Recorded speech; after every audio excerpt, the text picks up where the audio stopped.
Shalom semuanya. Tuhan Yesus luar biasa. Amin. Saudara, saya akan menyampaikan pesan Tuhan itu nyambung ya.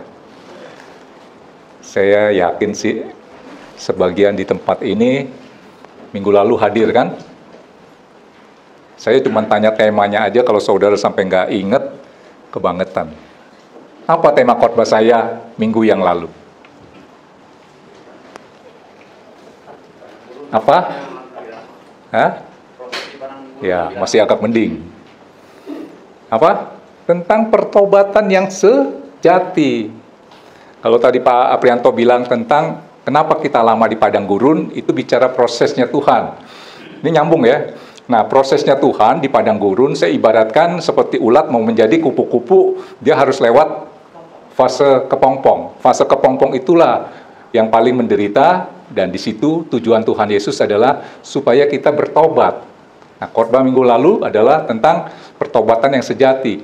Pertobatan yang Tuhan mau ketika kita masuk di padang gurun, dalam prosesnya Tuhan, dalam kepompong, menjadi kepompong, untuk menjadi kupu-kupu indah pada waktunya adalah pertobatan. Pertobatan seperti apa yang Tuhan mau adalah berubahnya cara berpikirmu, yaitu disebut metanoia. Nah, sekarang saya fokus di tema khotbah saya adalah metanoia. Apa itu metanoia? Perubahan satu pemikiran, ya.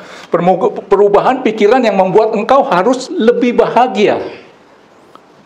Keadaan tidak berubah, tapi membuat engkau lebih bahagia. Apanya? Berubahnya pikiranmu. Saudara rindu nggak itu? Saudara tetap tinggal di rumah yang mungkin kontrak, mungkin di rumah yang tetap yang sama, tapi bahagiamu bisa berubah, bukan keadaan rumahnya yang berubah. Tadi nggak ada AC, jadi ada AC, oh saya jadi lebih bahagia. Yang berubah apa? Cara berpikirmu. Ini yang Tuhan rindukan. Apa disebutnya? Metanoia. Kalau ulat menjadi kupu-kupu, disebutnya metamorfosa. Tangkap ini? Saudara rindu nggak? Berubahnya cara berpikirmu, supaya engkau menjadi jauh lebih bahagia dari sebelumnya. Saya rindu saudara masuk tahun 2023, hatimu lebih bahagia. Ya, saya mau katakan sekali lagi, bahagia itu bukan perasaan, tetapi keputusan. Tangkap ini ya. Oke, udah ngerti ya? Jadi khotbah saya pada siang hari ini adalah metanoia, berubahnya pemikiran. Ya, pertobatan itu seperti itu. Dulu yang kita pikirkan hal-hal yang daging. Boleh dikeluarkan coba ayatnya sebentar ini. Roma 8 ayat 5. Jadi di pikiran kita tuh ngeres, pikiran kotor. Yang kepikiran itu aja, betul nggak? Tapi kalau kita yang rohani menguasai hati pikiran kita, yang kita pikirkan itu adalah yang hal rohani. Sebab mereka yang hidup menurut daging saudara tahu ya, hawa nafsu, nafsu jahat, percabulan, perzinahan, iri hati, dengki.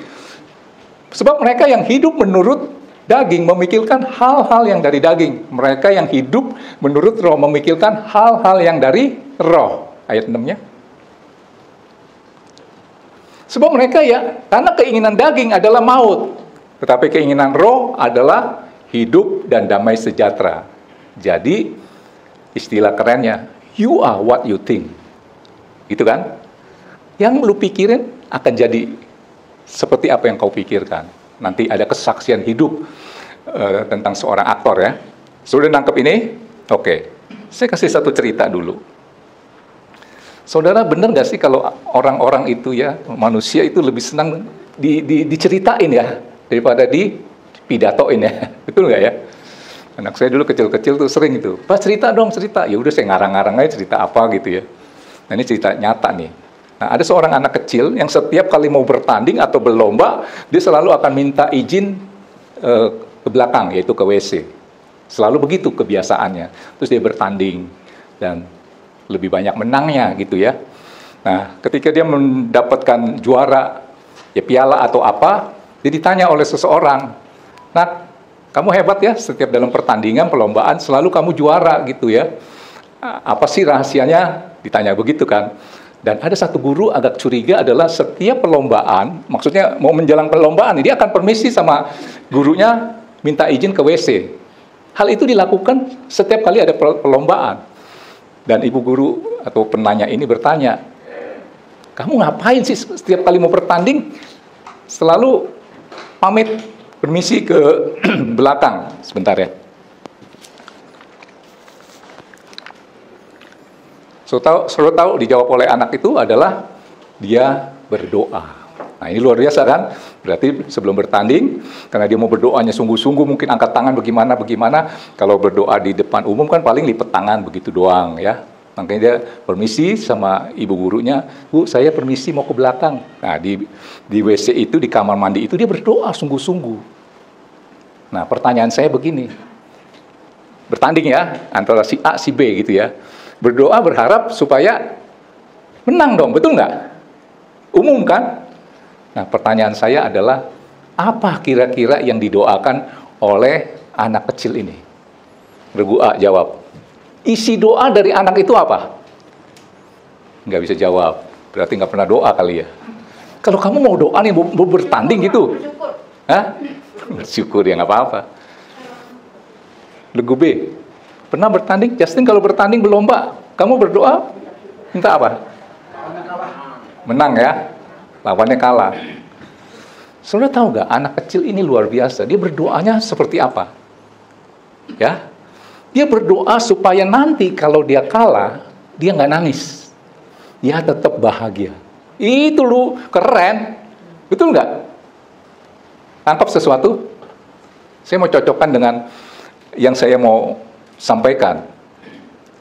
Karena begini saudara, saya ambil contoh ya. Saudara pernah dengar nggak seorang mahasiswa nih, kira-kira sebelum pandemi itu saya dengar nih ya, itu kisah nyata, mati gantung diri.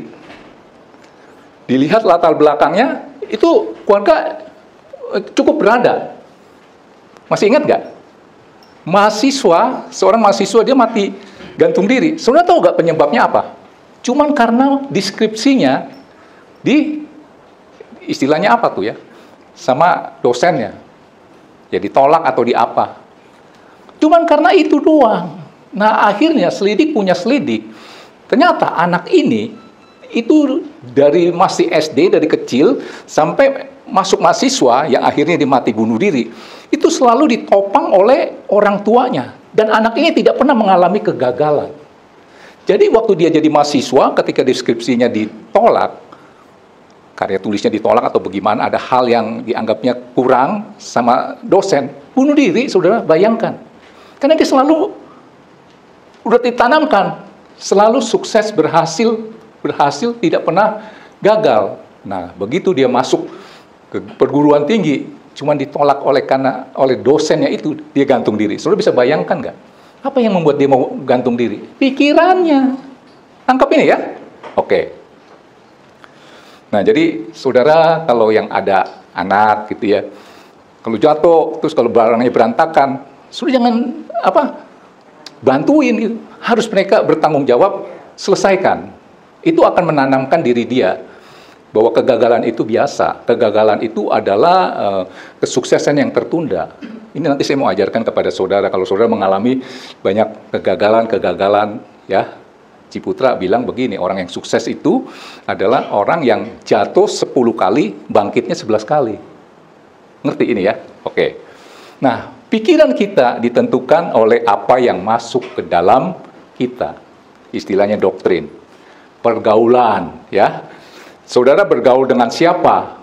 Saudara akan sama dengan yang saudara bergaul. Tanamkan ini ya.